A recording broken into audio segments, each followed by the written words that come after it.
Sikit kita orang dekat duit kertas RM10 tu terdapat gambar bunga Rafflesia. Okey, so bunga Rafflesia tu adalah bunga paling besar di dunia. Tapi pernah sikit kita orang nangganya depan mata masanya tengah berkembang mekar. Mungkinlah ada dalam kalangan penonton yang pernah nangga bunga tu secara dekat ataupun sekadar menyaksikannya menerusi rakaman video. Bunga gergasi tok juga dikenali sebagai bunga pakma yang merupakan sejenis tumbuhan parasit. Okey, jadi baru-baru tu Suara Sarawak berpeluanglah menyaksikan Rafflesia 7 kelopak which is sangat rare, yang sangat jarang dijumpai, yang sedang dalam proses mengembang selepas 9 bulan tempoh matangnya. Di Taman Negara Gunung Gading Lunduk terdapat Rafflesia dari spesies yang disebut Tuan Made meskipun ia sangat jarang dijumpai. Jadi tumbuhan tu seeda daun, batang ataupun akar.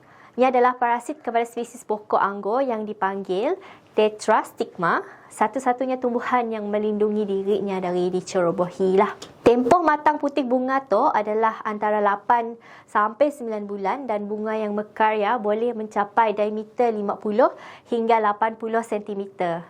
Jadi bunga tu akan mengeluarkan bau busuk lah, bau seperti daging.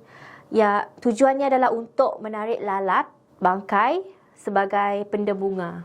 Jadi Rafflesia tu boleh hidup selama 6 hingga 7 hari sebelumnya mula reput dan mati.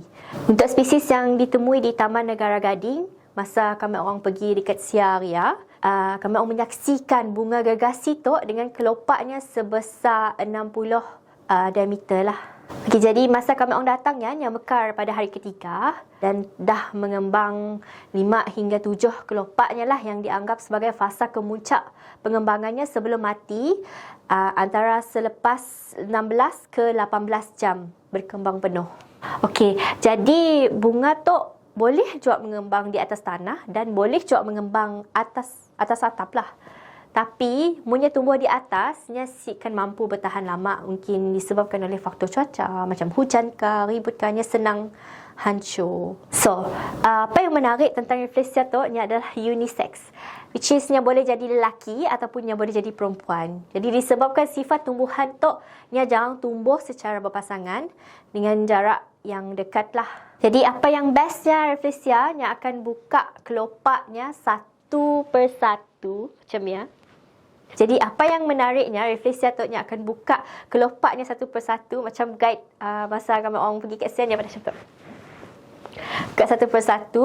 So, ia adalah proses pembukaannya berlaku mendapat jangan ada halangan lah dekat open space. Sebab sekiranya terdapat satu kelopak yang melekat akibat halangan semasanya mengembang, maka bunganya akan terus mekar, akan stuck kat sia dan kekal. Pasalnya akan lekat sampailah mati. So apabila Rafflesia tu mekar sepenuhnya 180 darjah bukaan, paling lama untuk mekar adalah selama 2 jam. Pasalnya akan mati dan untuk melihat keindahannya adalah maksimum 1 minggu ataupun 7 hari. Dan masanya mengembang mekar ya, setiap jamnya ia akan berubah dari segi warna, saiz dan bau. Mungkin akan lebih berkurangan sebab daknya tengah nazak. Okey, so lubang dekat bahagian tengah bunga ya terdapat batang halus macam duri yang dipanggil sebagai stigma. Di bawah stigma ya ada akarnya lah, dan di bawah akar terdapat tempurung yang menyimpan kolium.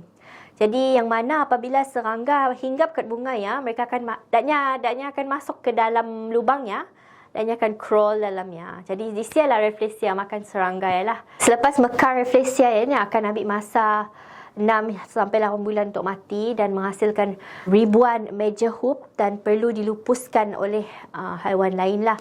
Jadi macam binatang, dia perlu makan dan menyebarkan benih dengan keberangkalian yang tinggi dari segi peratusan untuk generasi seterusnya tumbuh berdekatan kawasan tersebut lah.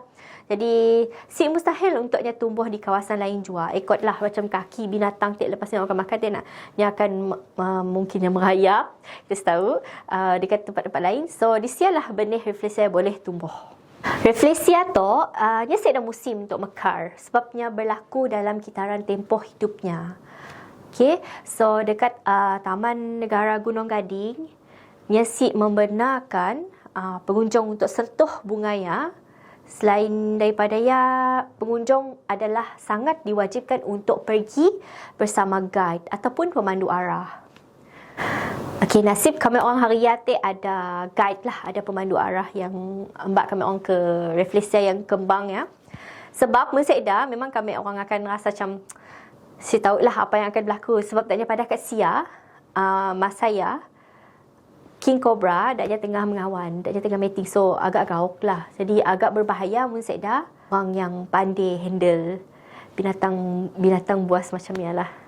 Okay, selain melawat kawasan flora dan fauna, mau tahu pasal tumbuh-tumbuhan yang tumbuh dekat Taman Negara ya, termasuk Rafflesia lah, pengunjung pun boleh juga pergi ke puncak gunung, ambil masa dalam tempoh 3 jam pendakian bagi menikmati pandangan yang indah. Jadi untuk ke summit ya, ataupun yang paling tinggi, ambil masa dalam 3.5 jam macam ni lah.